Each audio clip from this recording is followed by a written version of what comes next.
The door of the Brenner house had never looked so small, and yet Nelson Lockhart felt it like a wall of iron pressing against his chest.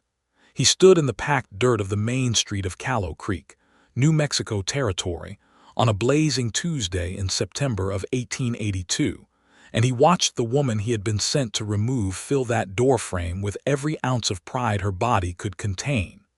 Lenora Brenner. 5'4" of dark hair and darker eyes, her jaw set like the mesa beyond the ridge, her hands braced on either side of the doorframe as though she were the load-bearing beam of the whole structure. Behind her, through the shadows of the house, Nelson could see the shapes of 3 children huddled near the cold stone fireplace. He could feel the eyes of half the town on the back of his neck. He was the deputy of Callow Creek. The star on his chest said so. She was the widow of a man the town had already decided to forget. He had been handed an eviction notice by Sheriff Roy Haskell that morning, folded into a tight square, and handed to him with the same casual cruelty with which Haskell did everything. The land company, Haskell had explained, had a legal claim now that Elias Brenner was dead. The widow had 30 days to vacate, and those 30 days had passed 9 days ago. It was past time. Nelson had ridden to this door with the notice in his breast pocket and the law at his back, and Lenora Brenner had looked at him from that threshold with eyes that contained something so ferocious, so deeply wounded and so forbidden to break, that he had stopped walking 3 feet from her steps. "No one enters this house," she said, her voice carrying across the empty street like a judge reading sentence, "without my permission first." Nelson Lockhart stood absolutely still. He had faced armed men in the darkness of Las Cruces. He had once talked a desperate cattle thief off a canyon ledge north of the Jornada del Muerto. He had done things in his 28 years that had required the full and careful deployment of every nerve he possessed. But the way Lenora Brenner said those words, with the weight of a dark past and a hidden wound and a love that had been violated by the town that now wanted to erase it, stopped him colder than any gun barrel ever had. He stood there. She stood there. And the story of how they had arrived at this precise, crackling, unbearable moment was one that had been unfolding for 6 weeks, ever since the night Elias Brenner was found dead in the arroyo east of town, and the secrets that death had unlocked had begun to shake Callow Creek to its foundation. 6 weeks earlier, the town had still been quiet. Callow Creek in the summer of 1882 sat at the junction of 2 wagon roads in the high desert of the New Mexico Territory, a town of approximately 300 souls, a general store, a livery, a church without a minister, a jail that smelled of pine resin and old fear, and a saloon called the Dust and Diamond that was the real seat of power in the county. The Southern Pacific Railroad had come as far as the next county, and there were men in Callow Creek who had made very specific plans about what would happen when it reached them, plans that involved land, money, and the quiet removal of any obstacle. Nelson Lockhart had arrived in Callow Creek 14 months before the story really begins, riding in from Santa Fe with a letter of reference from a federal marshal named Cobb, and the reputation of a man who was good with both a gun and his word. Sheriff Roy Haskell had hired him on the spot because Nelson was exactly what Haskell needed to look like. He needed someone honest in the room while he arranged the things that required dishonesty. Nelson had understood none of this at first. He was a deputy who did his work with care, who treated people fairly, who learned the names of the children on the street and the ailments of the old men on the porch of the general store. He was not a naive man. He had grown up in the hard country of the Texas Panhandle and had seen enough of human nature to know that goodness was not guaranteed by a badge. But he had chosen to believe in Callow Creek the way a man chooses to believe in something because the alternative is too dark to consider. He had met Elias Brenner twice, once at the well, once at the church steps.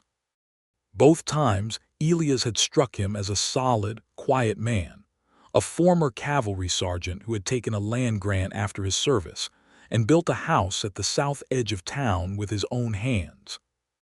Elias had a wife named Lenora, whom Nelson had seen in passing, at the mercantile or the water trough, always moving with the kind of purposeful efficiency that marked a woman who had no spare moments in her day, 3 children in her care and a homestead to run. Nelson had not spoken to Lenora Brenner at any length before the night Elias died. Elias was found at the bottom of the arroyo on a Thursday night, his horse standing loose on the ridge above. The coroner, a nearsighted man named Fielding, ruled it an accidental fall from horseback. The burial was on Saturday. Nelson stood at the edge of the small crowd and watched Lenora Brenner hold herself absolutely still throughout the entire service, her 3 children pressed against her sides, her eyes never dropping to the grave. He did not know then what that stillness cost her. He did not know then that she had already begun to suspect the truth. The truth was this: Elias Brenner had not fallen. Elias Brenner had been pushed. Nelson did not know this yet. He would not know it for another week. What he knew on the Saturday of the burial was that the widow looked like a woman carrying something too heavy for one person, and that something about the clean, expressionless composure of Sheriff Roy Haskell at that same graveside made the back of Nelson's neck feel cold. He pushed the feeling down. He had no evidence. He had only instinct, and instinct without evidence was not something a law officer could act on. The following Monday morning, Lenora Brenner walked into the jailhouse. Nelson was alone, Haskell having ridden out to the Dent Ranch on some business he had not explained. Lenora came in without knocking, which startled him, and she stood in the middle of the small room with her hands clasped together and said, without any preamble, "My husband did not fall from that horse." Nelson set down his coffee. He looked at her. The morning light came through the single dusty window and fell across her face, and he saw for the first time the thing that would occupy his thoughts for the next 6 weeks without mercy. She was not simply determined. She was carrying a grief so sharp that it had burned itself into something harder and more dangerous, which was conviction. "Mrs. Brenner," he said carefully, "I understand this is a terrible time." "Deputy Lockhart," she said, and the way she used his title was not polite, it was precise, as though she were calibrating a weapon. "I am not asking for condolences. I am telling you a fact. Elias rode that trail twice a week for 11 years. He knew every stone and every curve. He did not fall." Nelson was quiet for a moment. "Did Elias tell you anything before he died? Anything that worried him?" Lenora's eyes sharpened. "He told me about the meeting." "What meeting?" She crossed to the chair across from his desk and sat in it without being invited, which told him everything about how little she was intimidated by official spaces. She folded her hands in her lap and said, 3 weeks before he died, Elias was approached by a man named Luther Crane. Mr. Crane represents the Pacific Land and Development Company.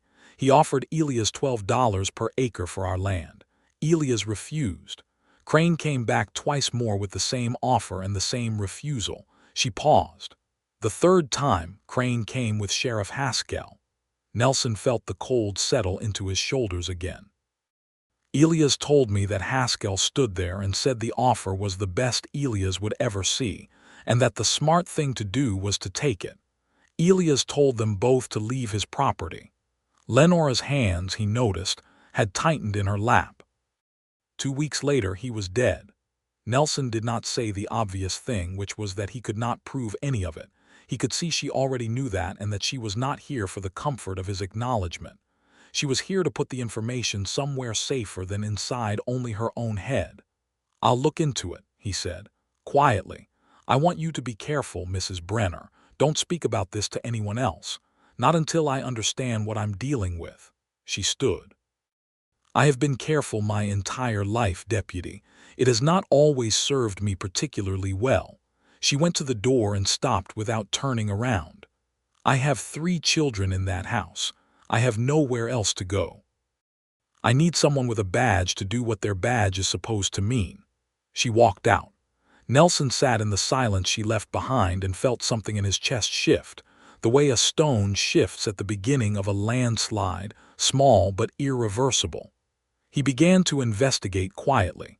It was the only way to do it, because Roy Haskell was not a man who could be confronted directly until Nelson had something he could not deny. Haskell was clever in the specific way of men who have spent years arranging for others to take the consequences of their actions. He was liked in the county. He had friends in the territorial legislature. He had a deputy with a clean reputation, which was Nelson, and he had been using that reputation as a kind of shield without Nelson ever consenting to it. Nelson rode out to the arroyo on a Tuesday when Haskell was occupied and spent 2 hours examining the site of Elias Brenner's death. The ground had been disturbed by the 6 days of wind and traffic since the body was found, but Nelson was methodical. He found hoofprints that Fielding the coroner had not looked for, prints from a horse that was not Elias, pressed into the sandy bottom of the arroyo near a place where the walls narrowed. He found a length of rope caught in a juniper root, a short section that had been cut and not broken. It was the kind of rope that could be stretched across a path at horse-chest height in the dark. He photographed nothing because there was no camera to photograph with. He took measurements with a strip of leather and made notes in a small book he kept in his breast pocket. He covered his tracks when he left. That evening, he walked past the Brenner house on his way back to the rooming house where he kept a room. The lights were on. Through the window he could see the shape of Lenora moving, putting children to bed, and then sitting at the table alone with what appeared to be a ledger book. He did not stop.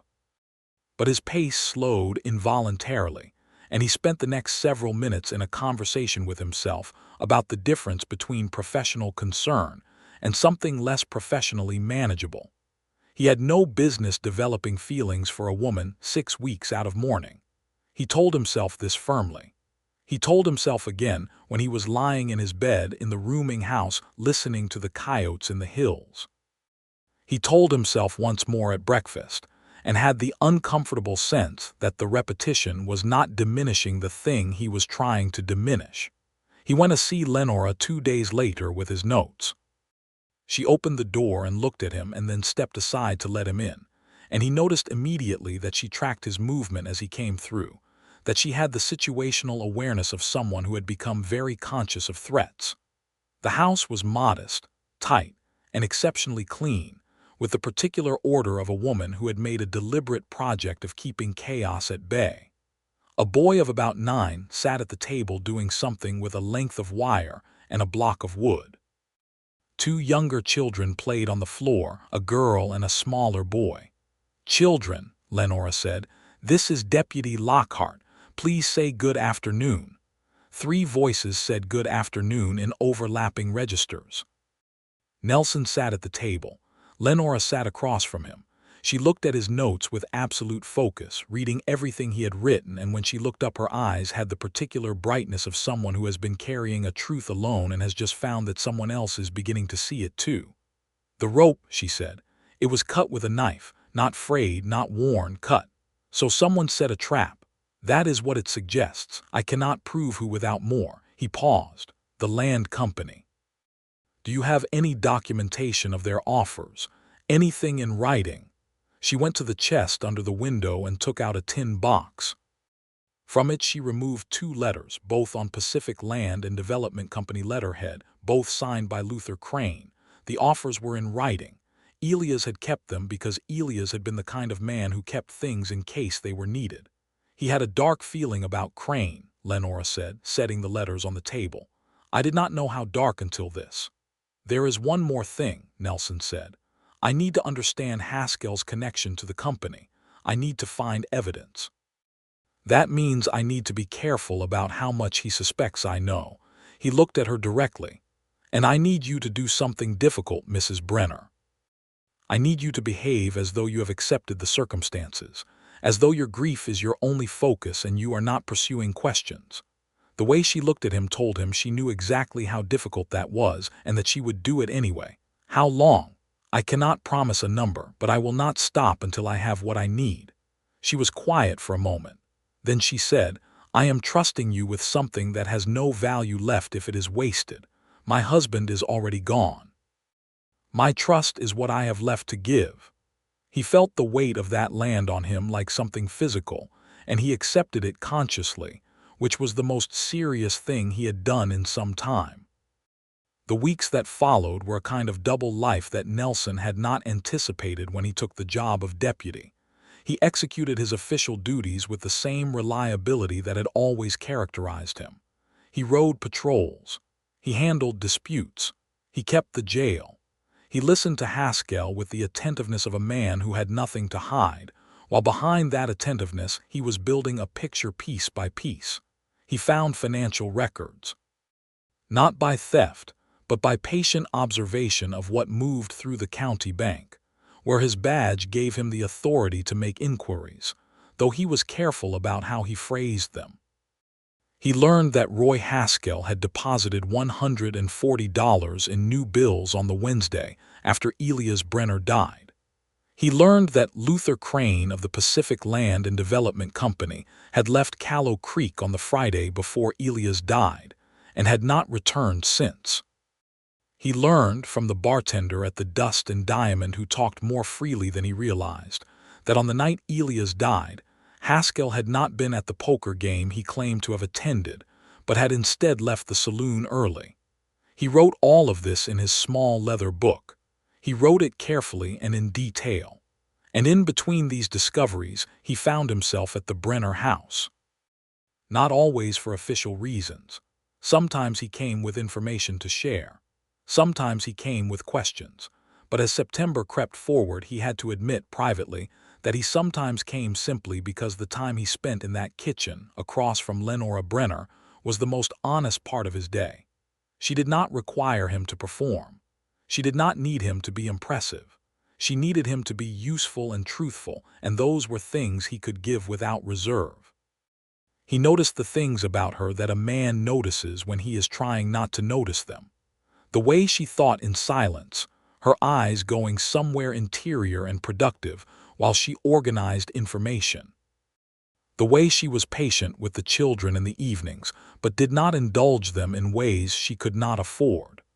The way she laughed once, briefly, at something her eldest said, and how the laugh transformed her face entirely, and how he held on to that transformation for the remainder of the evening without meaning to. He noticed that she was 26 years old, that she had come to New Mexico from Ohio at the age of 19, that she had built a life here out of nothing but grit and love for a man who was now gone, and that she was not destroyed by this, though she had every right to be. She noticed him too. He knew this not from anything she said, but from the quality of her silence when he was in the room, a silence that was different from the silence she kept around other people.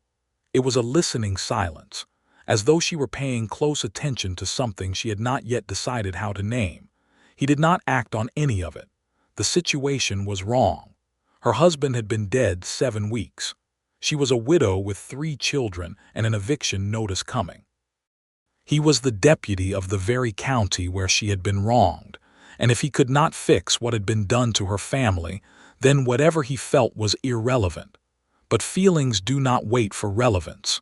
They grow in whatever soil they find. 3 weeks into his investigation, Nelson made the mistake of going to Haskell with a question that was 1 degree too pointed. He asked about the night Elias died, casually, as though tidying up paperwork, and he asked specifically about the poker game, mentioning a detail about the time that did not match Haskell's account. He did it smoothly, but Haskell was not a man who missed things.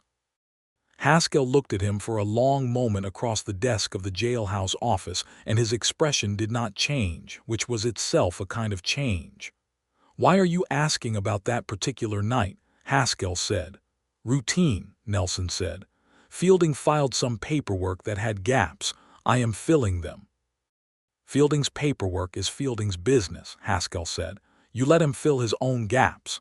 The conversation ended, but the temperature between them changed, and Nelson knew he had shortened his window. He went to Lenora that evening with this knowledge. She opened the door before he reached the steps, which meant she had seen him coming. She read his face as he came up and stood aside without a word. She settled the children with tasks and came to the kitchen table.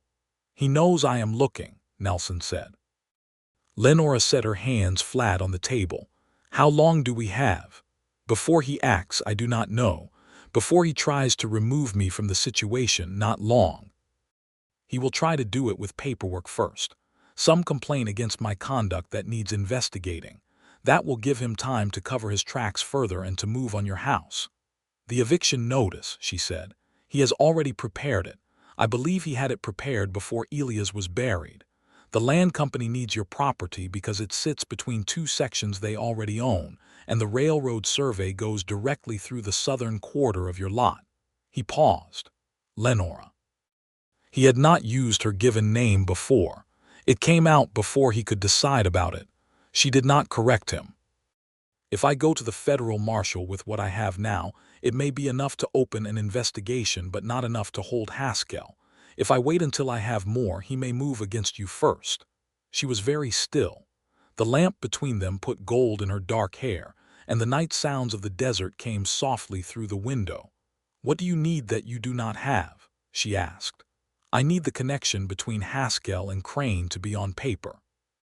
I know they are connected financially, but I need something that shows Haskell authorized or was party to what happened to Elias. I have the bank deposit. I have the time discrepancy. But a good lawyer tears those apart. Elias had a letter, she said slowly. Nelson looked at her. He did not show it to me. He said only that he had written something down in case anything ever happened and that it was in the hollow place behind the stones of the chimney. She looked at the fireplace. I was afraid to look. If I looked and it was there, then the danger became more real. If I looked and it was not there, then I had lost the last thing he might have left me. Lenora. I know, she said quietly. We have to look. They moved the stones of the hearth together, working carefully in the low light.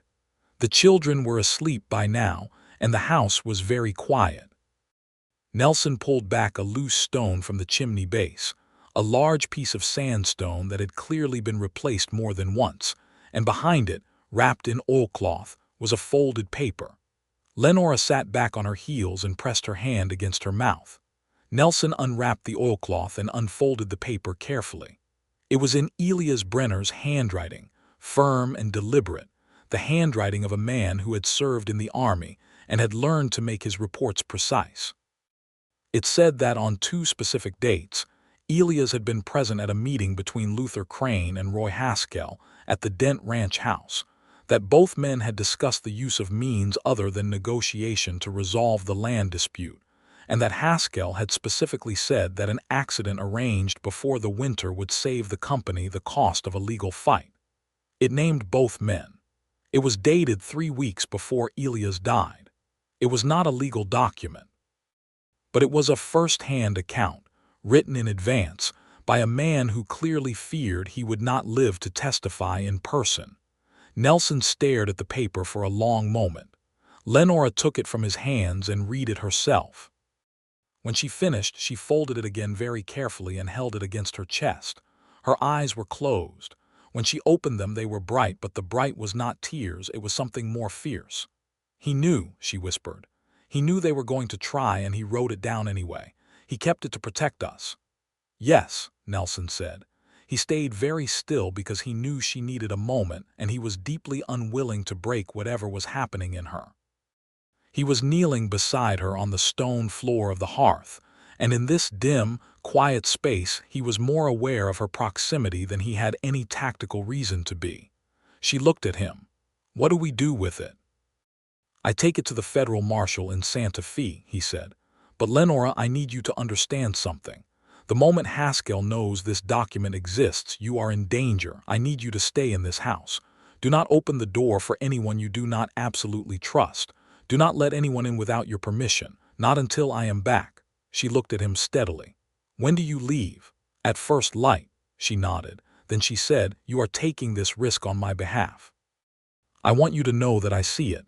I see exactly what it costs you. He did not know what to do with that. The way she said it, without performance, without artifice, a statement of plain acknowledgement that somehow landed in him like an arrow, finding the exact center of a thing he had not known was vulnerable. He looked at the floor between them, and then he looked back at her, and the lamplight was in her eyes and the silence was complete. Get some rest, he said, because he was a man who had learned to step back from the edge of things he was not yet permitted to fall into. "I will be back within 4 days." He left before he could do or say anything else. He rode out before dawn the next morning, the Brenner letter in his breast pocket alongside his leather notebook, and he made Santa Fe in 2 hard days of riding. Marshal Cobb was there, older and more tired than Nelson remembered, but still sharp where it mattered. Nelson laid out everything on the table in Cobb's office. The rope, the hoof prints, the bank deposit, the time discrepancy, the letters from Crane, and Elias Brenner's letter, which he placed last, in the center of the table, and watched Cobb read it with the focused attention of a man who had seen a great deal and was not often surprised. Cobb looked up. "How solid is your witness for the bank deposit?" "Solid enough." "The teller will speak. And the time discrepancy, the bartender at the Dust and Diamond. He will need some persuasion to commit, but he will commit if approached correctly." "Lockhart." Cobb set the letter down carefully. "This is enough for an arrest, maybe enough for a conviction, maybe not, but it is enough to remove Haskell from the office of sheriff pending investigation and to open a full inquiry into the land company's practices in that county." "That is all I need," Nelson said. "I will send 2 marshals within 3 days." Cobb paused. "You understand that you are about to make an enemy of every man whose money runs through Haskell?" "Yes. And you are doing this for the widow." Nelson met his eyes evenly. "I am doing this because it is the law." Cobb looked at him for a moment with the small smile of a man who recognizes a complicated truth being packaged in a simpler one. He said nothing further about it. Nelson rode back to Callow Creek at a pace that was faster than the journey out, because as the miles passed, he felt the urgency of what he had left behind pressing against him with increasing force. He arrived in town on the evening of the 4th day and went directly toward the Brenner house on the south end of the main street. He saw Haskell first. Haskell was standing on the porch of the jailhouse, and he was not alone. There were 2 men with him whom Nelson did not recognize, hard-looking men in travel-dusty clothes, not deputies and not town men. Luther Crane's men, almost certainly. Haskell's eyes met Nelson's across the length of the street, and in that look was everything Nelson had suspected and everything that was now irreversible. Nelson did not stop walking. He turned the corner to the south road and came to the Brenner house, and before he reached the steps he could see that Haskell had gotten there first. Not Haskell himself, but his paperwork. The eviction notice was tacked to the door. And on the street outside the house, 3 townsmen stood with a wagon and that particular posture of men doing official business they do not entirely relish. And in the doorway, exactly as she had promised, was Lenora Brenner. She was standing exactly as Nelson had found her when he rode in, hands braced, spine straight, eyes containing that terrible and beautiful combination of grief and fury and the absolute refusal to move. She had told him she would keep the door, and she was keeping it. The townsman nearest the steps was talking. He was saying something about a legal notice and 30 days and county authority, and Lenora was not listening to any of it because her eyes had found Nelson over the man's shoulder, and she was watching him come with an expression that shifted, incrementally but visibly, from absolute solitary endurance to something that still held its strength, but was no longer entirely alone. Nelson came to the bottom step, and the townsman turned to look at him with the relief of a man who expected the deputy to take over the task of removing a woman from her home. Nelson looked up at Lenora. She looked down at him. He said, "No one is entering this house without her permission." The townsman said, "Deputy, we have a court order." "A court order issued by a county sheriff who is himself under investigation by the federal marshal's office as of this morning," Nelson said. He kept his voice flat and even, the voice he had learned to use when the thing he was saying had to carry its own weight and could not afford to be loud. "I would recommend that you gentlemen take your wagon back to wherever it came from and wait until the legal situation in this county is resolved before you act further on that notice." The men looked at each other. "Haskell authorized this," one of them said. Haskell's authorization is suspended pending federal review, Nelson said. He was not certain this was precisely true in every legal particular, but it was true enough, and the certainty with which he said it did what certainty usually does when measured against reluctance. The men took their wagon. They went slowly, looking back, but they went. Nelson remained at the bottom of the step. He looked up at Lenora, who had released the sides of the doorframe and was now standing with her hands at her sides. The pride in her posture had not diminished by a degree. But her eyes had changed. "I told you I would come back," he said. "You did," she said, "and you came back with the law behind you instead of in front of you. The marshals arrive within 3 days. Haskell will be arrested. The land company's claim against your property will be challenged, and given what we have, very likely overturned." He paused. "You should invite me in because I need to tell you all of it, and I would rather do it indoors." For the first time in 6 weeks, she smiled at him. It was not the full, transforming laugh he had seen once and catalogued without meaning to. It was something smaller and more private, the smile of a person who has held themselves in iron for a very long time and has just felt 1 degree of at ease.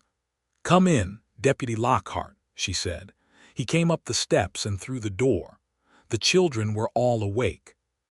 The eldest boy, Daniel, who was 9 and had his father's square jaw and his mother's watchful eyes, had clearly been positioned at the window, and came to report that the men with the wagon were leaving.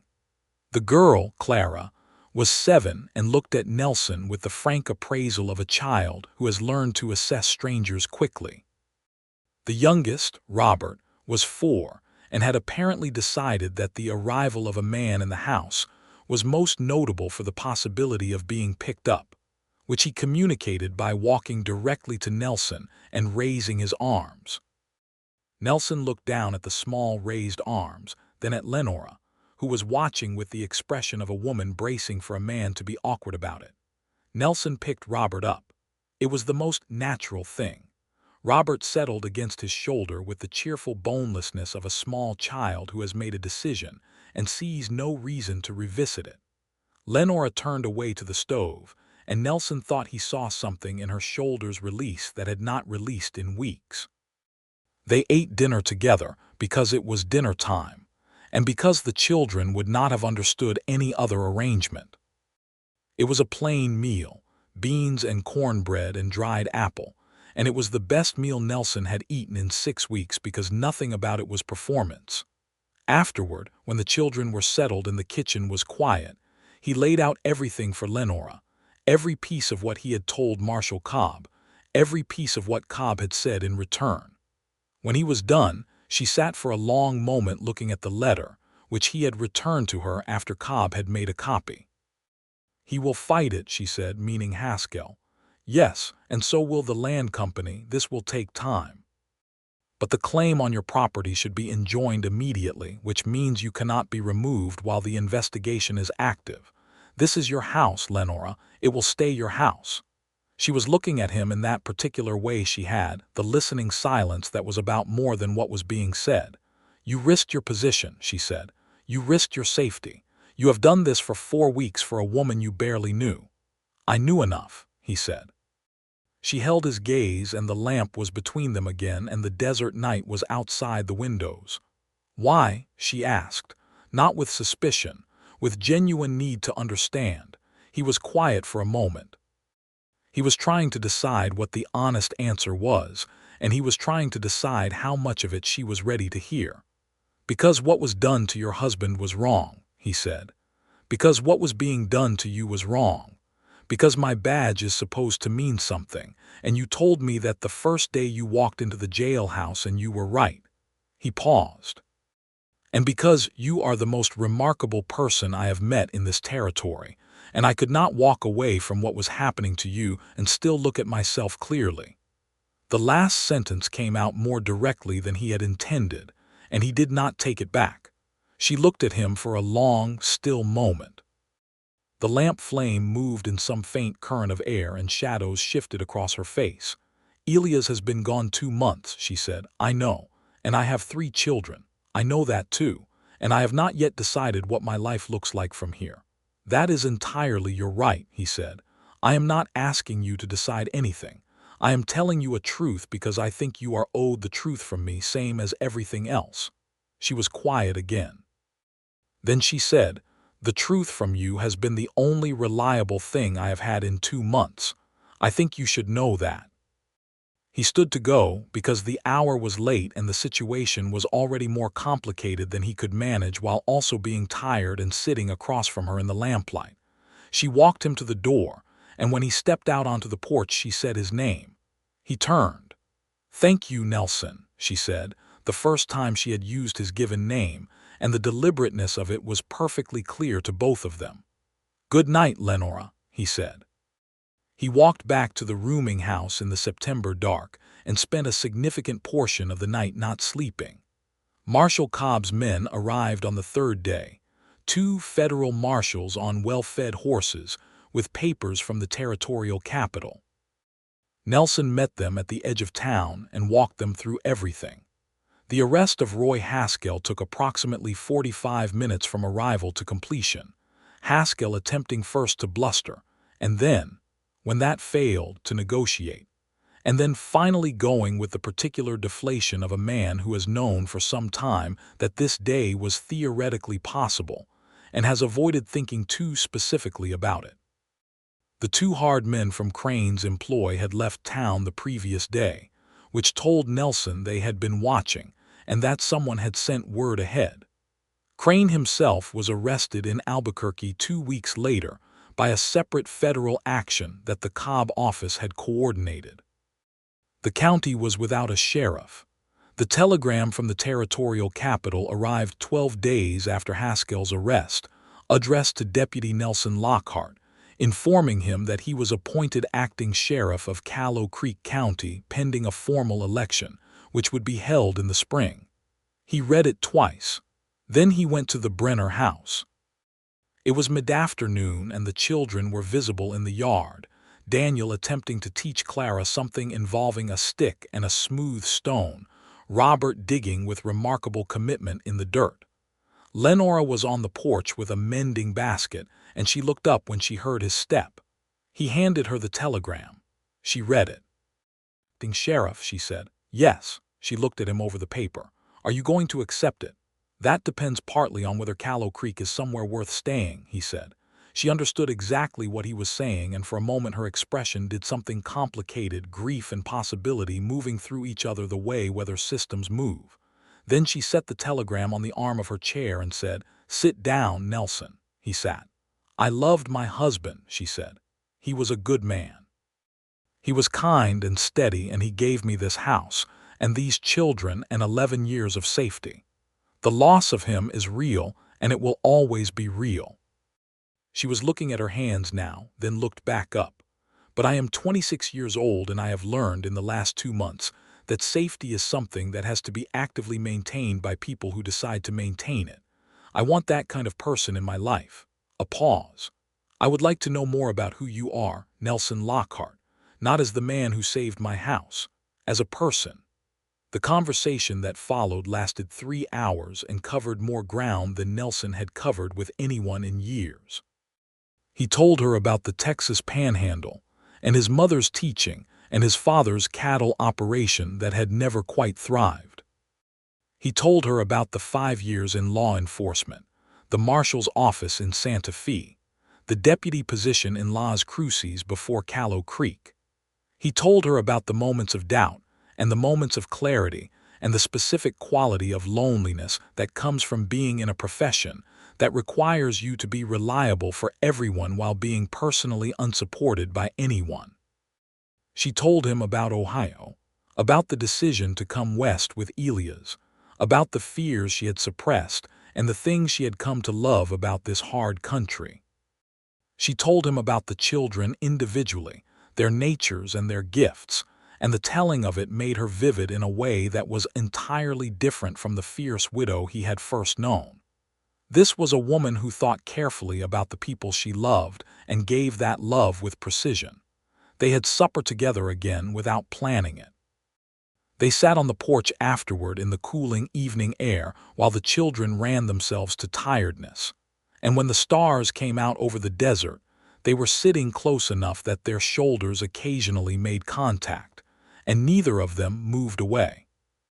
The following week settled into something that was, in itself, a kind of love story, unspoken but growing, structured by propriety and real grief, and the practical requirements of 3 children and a working town, but growing nonetheless. Nelson took the position of acting sheriff formally and moved his few belongings from the rooming house to the small quarters attached to the back of the jailhouse. He found that the work of being sheriff suited him better than being deputy, not because of the authority but because of the completeness. He could set priorities. He could address things that had been neglected under Haskell. He spent the first month cleaning up the administrative wreckage that Haskell had left, the false reports, the missing funds, the favoritism that had been written so deeply into the county's operations that unpicking it was painstaking work. He took his meals at the small restaurant 3 days a week and at the Brenner house the other 4, and this arrangement had developed so gradually and with such apparent naturalness that, when Nelson noticed what it amounted to, he had to sit down for a moment with the realization. The children had begun to behave as though his presence was a fixed point. Daniel, the eldest, had begun to ask him questions about law enforcement with the focused interest of a boy deciding whether this was something he admired enough to consider for himself. Clara had appointed him the official arbiter of all disputes she could not resolve to her own satisfaction. Robert, who was 4 and functioned on pure instinct, simply climbed onto whatever surface Nelson was occupying and remained there.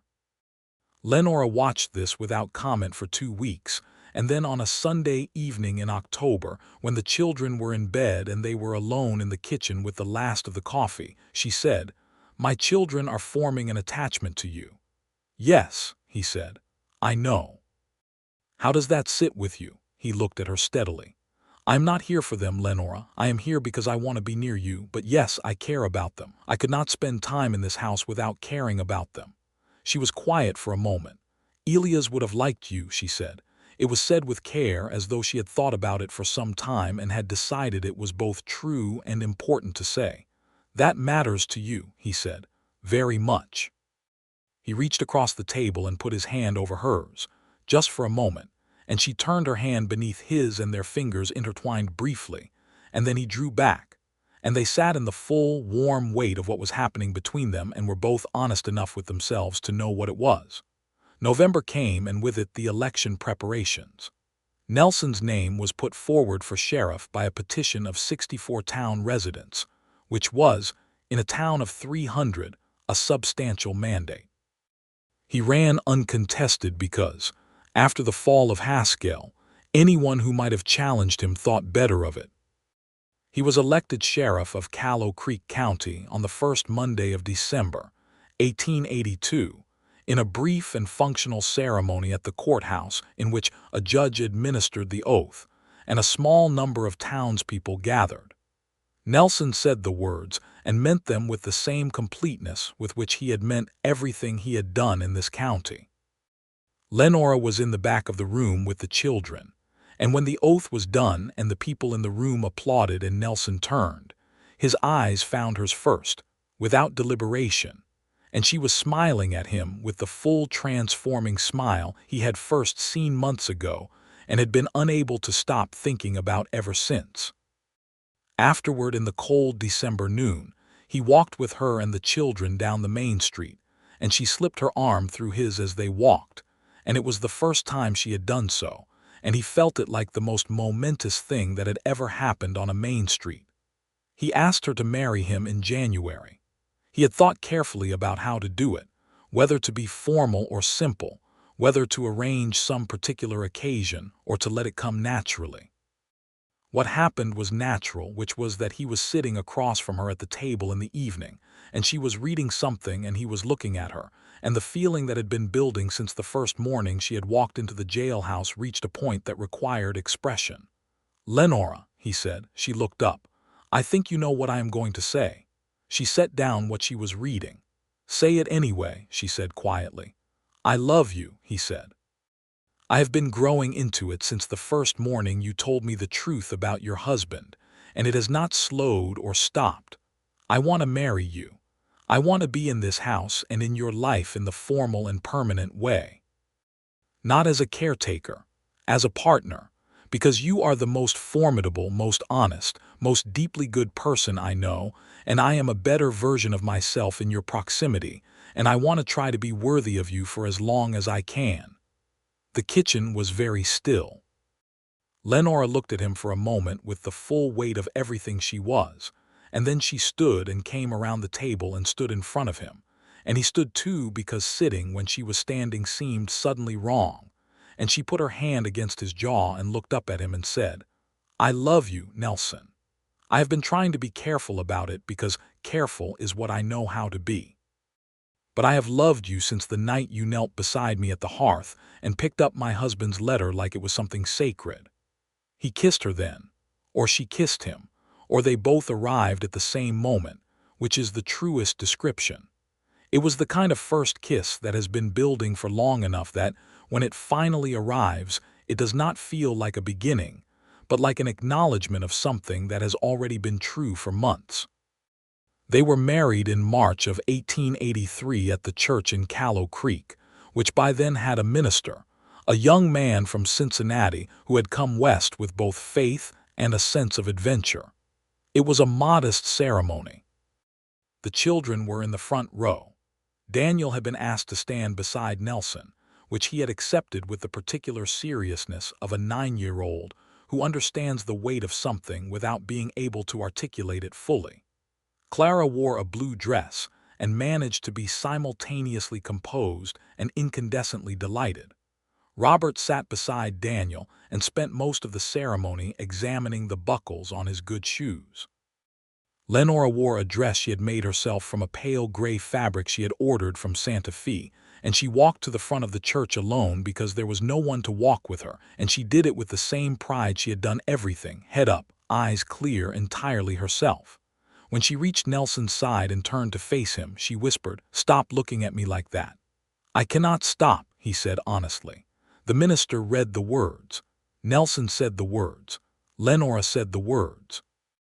Nelson put the ring on her finger, a simple gold band that had cost him 2 months of careful saving. Outside the church, several residents of Callow Creek fired pistols into the air in the traditional manner, and the horses at the hitching post expressed opinions about this. Their life together, which had been accumulating for months in the form of shared meals and honest conversations, and the quiet daily intimacy of two people who had chosen each other with full knowledge of the cost, now had its formal beginning. Nelson moved fully into the Brenner house, which they repainted in the spring, and which ceased to be the Brenner house in the minds of its inhabitants, though the deed still bore the name. It became simply home, which is a more accurate description of what a house is anyway. He was a good father in the way that men who come to it deliberately are good fathers, not because he was performing the role, but because he thought carefully about what the children needed and tried to provide it. Daniel, at 9, was navigating the complicated territory of being the eldest child in a changed family, and Nelson was honest with him about this in the age-appropriate way, acknowledging that his father had been a real man who had been loved and was still loved, and that Nelson was not a replacement but an addition.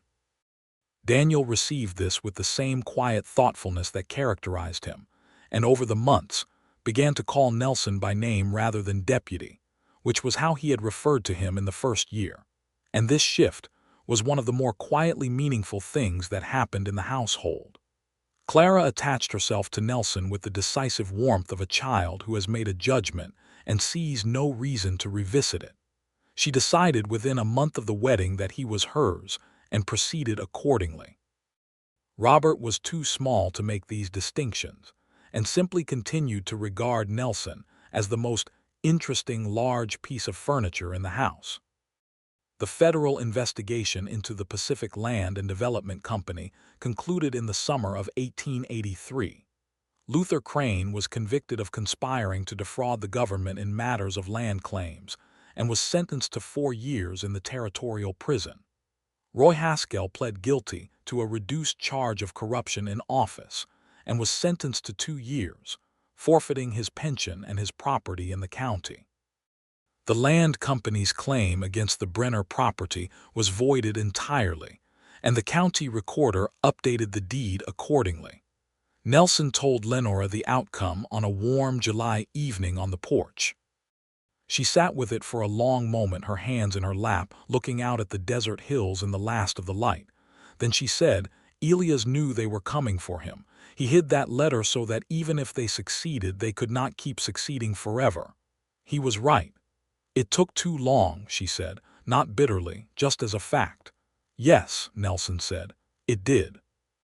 She reached across and took his hand, and they sat on the porch in the summer dark, and the injustice was not erased by the outcome because injustice never entirely is, but it was answered, which is sometimes the closest thing available. In the autumn of 1883, Lenora told him she was expecting a child. She told him in the morning, before the children were awake, sitting at the kitchen table with her hands around her coffee cup, and when she said it, she looked at him with a directness that acknowledged the full complexity of the moment, a new life in a house that held the memory of another. Nelson set down his cup and stood and came around the table and knelt in front of her so that his face was level with hers, and he took both her hands in his and said, "Are you well?" "Yes," she said. "Are you glad?" A pause, then with a smile that came slowly and became genuinely radiant, "Yes." "Then so am I," he said, "more than I can say." He kissed her forehead and then her hands and then stood up and held her against him in the kitchen, while the coffee went cold and the morning light came in, and she pressed her face against his shoulder and was quiet in the way she was quiet when she was not absent but present in a very particular way. The baby was a boy, born in June of 1884, in the bedroom of the house on the south end of the main street of Callow Creek, attended by the local midwife, Mrs. Carver. The birth went well after a number of long hours, and Nelson spent those hours in the particular purgatory of a man who cannot help and must stay calm. When Mrs. Carver opened the bedroom door and told him he could come in, he was across the room in approximately 2 seconds. Lenora was tired and flushed and more beautiful than anything he had ever seen. The baby in her arms was red and emphatic about his opinions, which he was expressing at full volume. "He has something to say," Nelson said, standing at the side of the bed. "He has had something to say since 4 o'clock this morning," Lenora said, and laughed and winced at the laugh. She held the baby toward him. "Take him a moment." Nelson took the baby with the careful reverence of someone handling the most important thing he had ever been trusted with. The baby subsided briefly, surprised perhaps by the change in terrain, and looked up at Nelson with the unfocused ferocity of the newly arrived. "Hello," Nelson said, very quietly. The baby made a sound. "This is Callow Creek," Nelson told him. "It is not always easy here, but there are good people." Lenora was watching him from the pillow, and her eyes were full of something that she did not try to contain. They named the baby James Elias Lockhart, the second name being Lenora's choice and Nelson's immediate agreement, because the man the house had been built by deserved to be remembered in it. Daniel, who was 11 by then, and conducting himself with the gravitas of a young man who has had a great deal to process in the past 2 years, held his new brother with extreme carefulness, and announced that the baby looked like Robert had looked, which was true.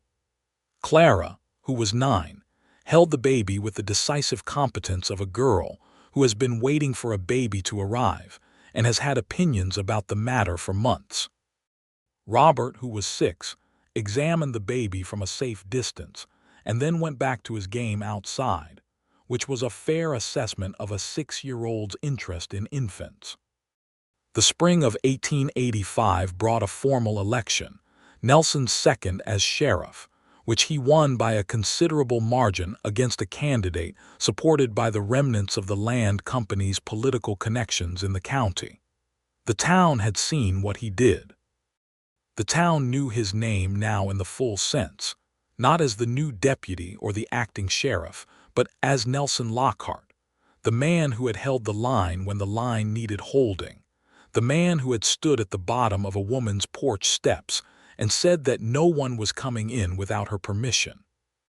That version of the story had circulated through the county in the particular way stories circulate in small communities, growing in the telling but remaining true at the core. People knew that the widow Brenner had stood in her doorway and defied an unjust eviction, and that the deputy had backed her up when it would have been safer not to. They knew that the deputy had become the sheriff, and then the husband, and that the house was still standing and the family was still in it. This was, in the accounting of Callow Creek, a good story. Good stories were not always available, and when they were, people held them. Lenora had expanded her work in the intervening years. She had begun, in 1884, to take in the accounts of 3 small businesses in town that could not afford a dedicated bookkeeper, doing their ledgers in the evenings with the competence of someone who had managed a household on a tight budget for years, and understood numbers the way she understood most things, which was precisely and practically. By 1885, she had 4 clients and a small but reliable income that was entirely her own, which mattered to her in a way she did not always articulate, but which Nelson understood without requiring articulation. He understood most things about her by now, which was one of the ongoing revelations of a good marriage, that understanding deepens rather than diminishes, that the more you know a person the more there is to know, and that this is not a frustration but a kind of richness that accumulates year by year. She understood him too. She knew when the work had been heavy without asking. She knew when he needed the quiet and when he needed the conversation. She knew the particular nature of his stubbornness, which was not the stubbornness of a man who cannot be wrong, but of a man who needs to fully understand a position before he can move from it, and she had learned to approach disagreements with him by beginning with full explanation rather than conclusion. This served them both well. They disagreed, because real people in real marriages disagree. The first serious argument they had was about Daniel, who at 12 expressed a desire to leave school and work at the livery, and Nelson thought he should be permitted to explore this if it was what he genuinely wanted, and Lenora thought he should finish his schooling first because she had watched what happened to men in the West who had no education to fall back on. They argued about this for 3 days, carefully and honestly, which meant they were genuinely listening to each other rather than simply waiting for a pause in which to restate their positions. The resolution was that Daniel would continue school through the spring term and spend his summers working at the livery, and that after that he could assess. Daniel accepted this with the equanimity of a boy who had watched 2 adults work through a disagreement with mutual respect and had absorbed something from the observation. James, the baby, grew with the cheerful aggression of a 4th child who had learned from birth to make himself heard in a full household. He was walking at 11 months and talking at 14 and running at a speed that made all previous running in the household seem leisurely by the time he was 2. He looked like Lenora around the eyes and like no one in particular the rest of the way, which seemed appropriate for a child who arrived as a beginning rather than a continuation. The summer of 1886 brought a heat that settled over the territory in early June and did not release until September. And in the long evenings, Nelson and Lenora sat on the porch with the children in various configurations around them, and the mountains purple in the distance, and the sky going through its extravagant colors. And sometimes they talked, and sometimes they were simply quiet together in the way that people who have chosen each other completely can be quiet. Nelson watched his wife in the orange evening light and felt the accretion of years between them, the shared weight and the shared joy, the arguments and the resolutions, the births and the small daily acts of love that are invisible from outside a marriage but are its true architecture from within. He felt it with something that did not have a simple name, something like gratitude and something like wonder that this particular life had been available and that he had found his way into it. "What are you thinking?" Lenora said without looking at him. She always knew when he was in one of these quieter, fuller moods. "That I am a fortunate man," he said.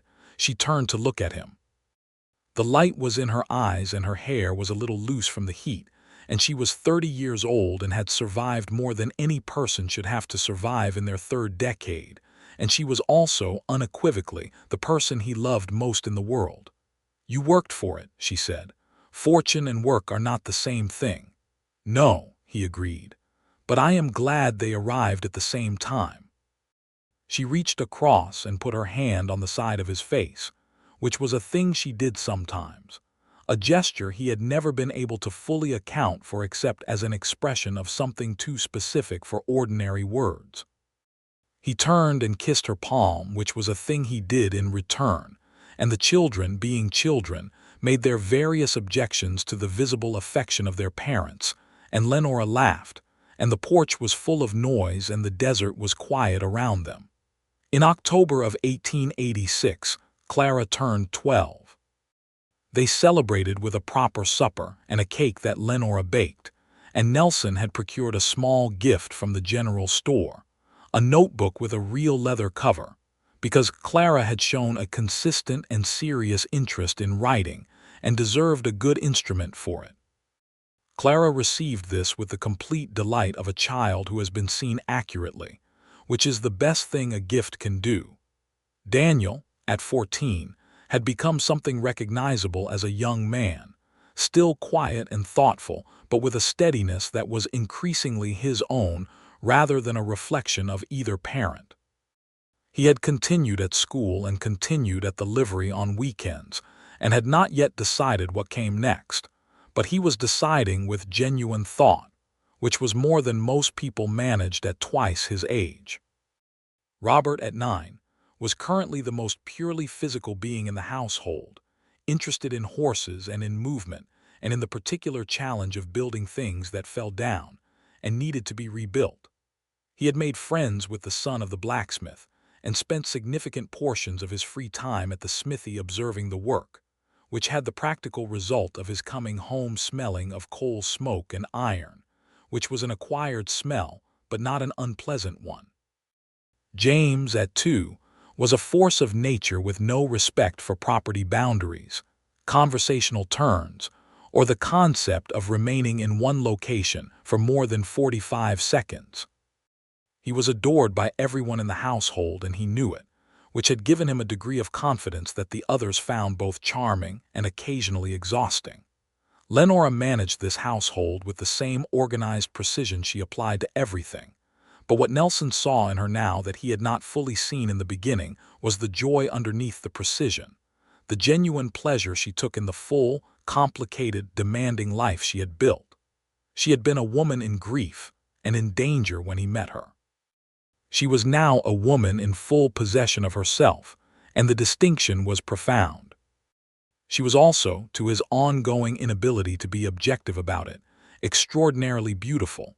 But this was not the most important thing he could say about her, so he said other things more often and saved the observation for the evenings when the children were asleep, and the house was quiet and they were themselves, just themselves, in the way that becomes more possible rather than less as a marriage deepens. He told her he loved her every day, sometimes formally and sometimes as a natural consequence of whatever they happened to be doing. She said it back with the same reliable honesty, and the repetition had never cheapened it because they both meant it in a particular and non-generic way. In the spring of 1887, Lenora told him she was pregnant again. She told him in the same way she had told him the first time, across the kitchen table in the morning, direct and clear. He stood up and came around the table and kissed her first and asked how she felt second, and she said she felt fine, and that she thought they should probably expand the sleeping arrangements because James had recently become evangelical about the importance of no longer sleeping in the small back room alone. Nelson laughed. It was a real laugh, the kind that comes from genuine happiness. "We will work it out," he said. "We always do," she said. The baby that arrived in November of 1887 was a girl, their first daughter, which delighted Clara enormously, and was received by the older boys with the measured acceptance of people who had learned through experience that babies, whatever their particular nature, had a way of becoming people one eventually liked. They named her Alina, which was close enough to Lenora's name to be an acknowledgement and different enough to be its own thing. She was a quiet baby, by the standards of James, which meant she occasionally stopped making noise, which James at 3 still treated as a personal affront. Nelson held Alina in the lamplight on the night she was born and felt the particular feeling of a man who has more than he expected and knows it. He looked across the room at Lenora, resting in the bed with the exhausted satisfaction of someone who has just done a significant thing, and she was looking back at him. 5, she said. 5, he agreed. You are aware, she said, with a sleepy precision that was deeply characteristic of her, that this is probably enough. That seems reasonable, he said seriously. She smiled. Good. He carried Alina to her and sat beside her on the edge of the bed, and they looked at their daughter together in the lamplight, and the house was full of sleeping children, and outside the window Callow Creek was quiet in the November dark. The years that followed were, by every meaningful measure, good years. The town grew in the way small western towns grew in the late 1880s, slowly and unevenly, with setbacks and surges, new families and departures. The railroad did eventually reach the county in 1889, and this brought the complications of growth, new people and new interests and new pressures on the sheriff's office. Nelson managed them with the same combination of firmness and fairness that had characterized him from the beginning, and the town, which had seen what he was made of, gave him the authority to manage them. He was re-elected in 1887 and again in 1889.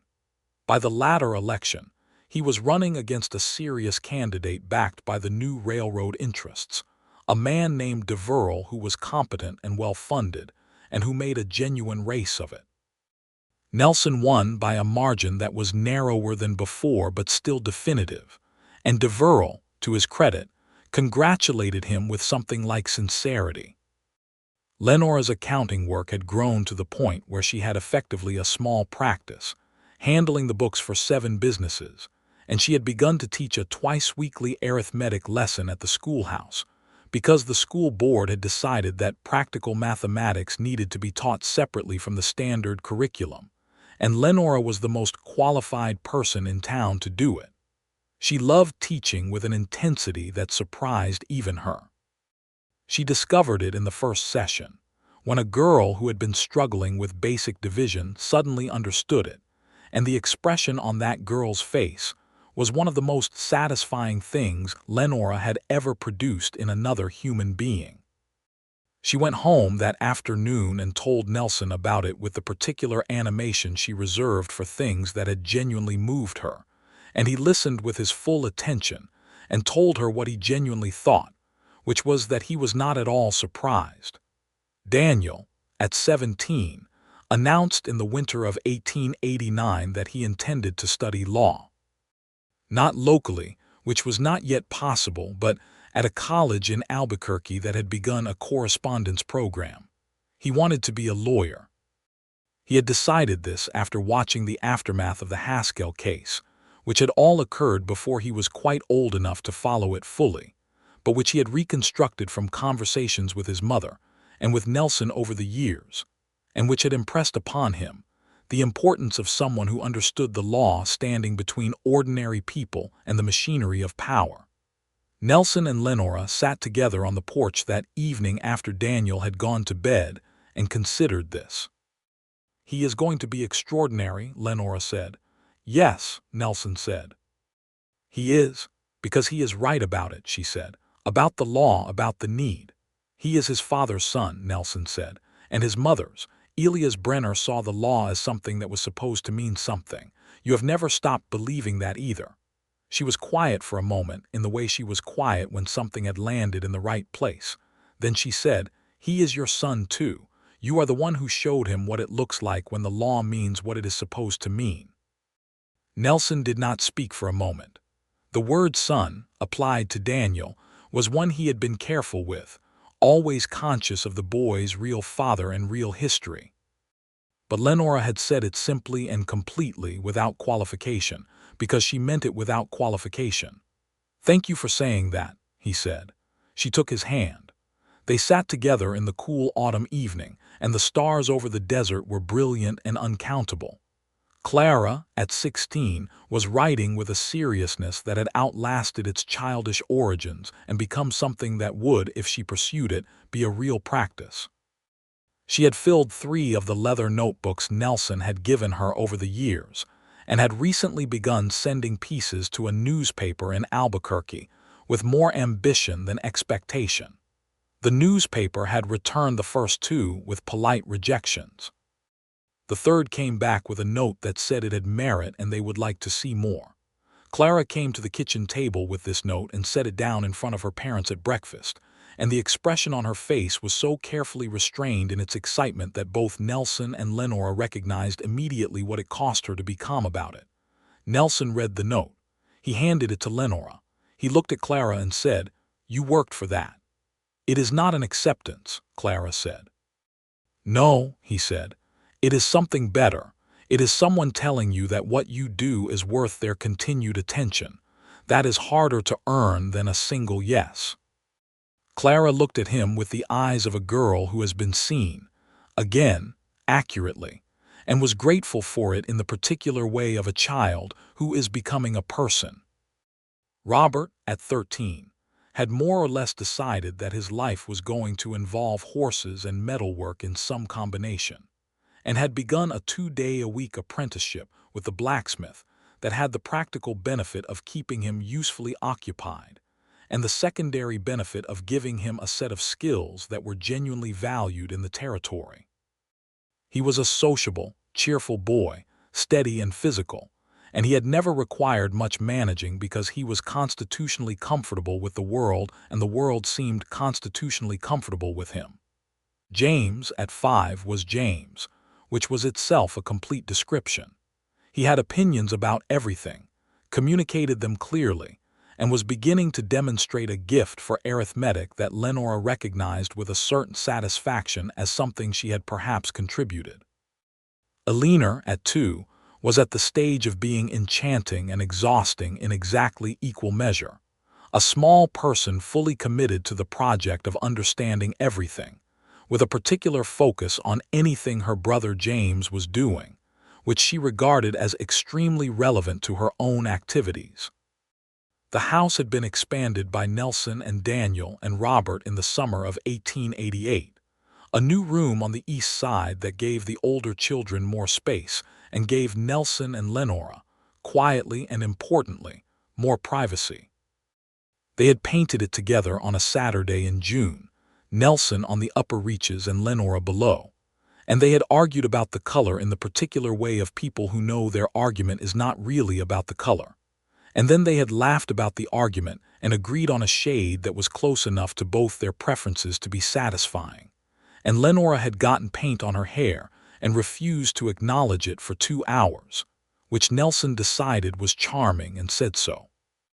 The new decade arrived, 1890, and with it the recognition that the wild territory Nelson had come to was becoming something else, not tame exactly, but ordered in ways it had not been when he had first ridden into Callow Creek with a letter from a federal marshal, and the belief that a badge was supposed to mean something. He sat with Lenora on the evening of the 1st of January, 1890, and they talked about this in the way they talked about everything, which was honestly and with the full consideration both of them habitually brought to things. "It is different," Lenora said. "The territory." "Yes," he said, "and the town." "Is that good?" He thought about it. "Mostly," he said. "The order is mostly good. The safety is better. The children can do things Daniel could not do at their age." He paused.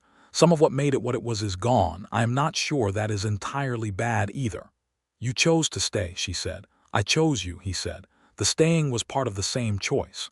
She turned to him on the porch swing they had installed 2 summers ago, turning to face him with the full attention she gave to the things she wanted to see completely. "Are you glad?" "Every day," he said. "Without exception." She leaned into him, her head against his shoulder, and he put his arm around her, and the desert night was around them, and the town was quiet in the way it had learned to be quiet, and in the house behind them 5 children were alive and breathing and becoming who they were going to be. The star on his chest said sheriff. The house behind him said home. The woman against his shoulder said everything else. He had come to Callow Creek 14 months before her husband died, had met her in the aftermath of that death, had stood at the bottom of her porch steps while she held the line with every piece of herself, had decided in that moment, or perhaps earlier, or perhaps in the continuous series of moments that make up a decision of this kind, that he would not walk away from what she was and what she deserved. He had done the thing his badge was supposed to mean. He had been given in return more than he had known how to want. He was 36 years old. She was 34.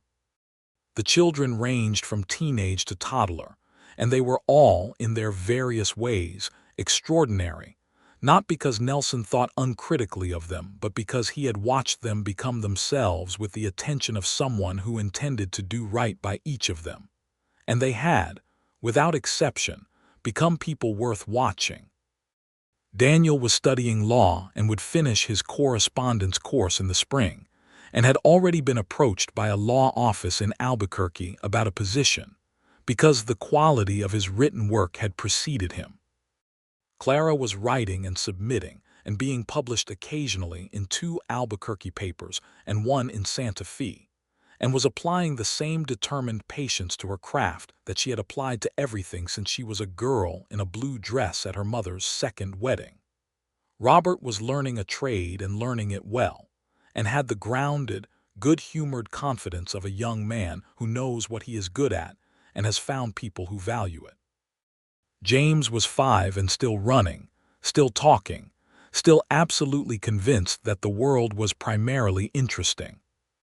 Eleanor was 2 and had recently discovered that horses would allow themselves to be approached carefully, and had been found on 3 separate occasions conducting a very quiet conversation with the bay mare in the back of the livery, while the livery owner, who had no objection, watched from a respectful distance. And Lenora was here, his wife. The woman who had stood in her doorway with her hands on the frame and her eyes containing everything she refused to surrender, who had walked into a jailhouse and told a deputy the truth because she needed someone with a badge to mean what their badge was supposed to mean, who had pulled a letter from a stone hearth and held it against her chest and understood in that moment what her husband had left her, who had learned to trust again after losing the right to trust for a time, who had built a new life out of the one that had nearly been taken from her, who had let him in, first through that door and then further past every careful boundary into the truest part of herself. He pressed his lips to the top of her head. She made the small sound she made when she was comfortable and not trying to be anything other than what she was in this moment, which was simply his and he was simply hers, and the night was full and the house was full and there was nothing in him that felt anything other than complete. "Come inside," she said softly. He stood and held out his hand. She took it. They went through the door together into the warm light of the house and closed it behind them.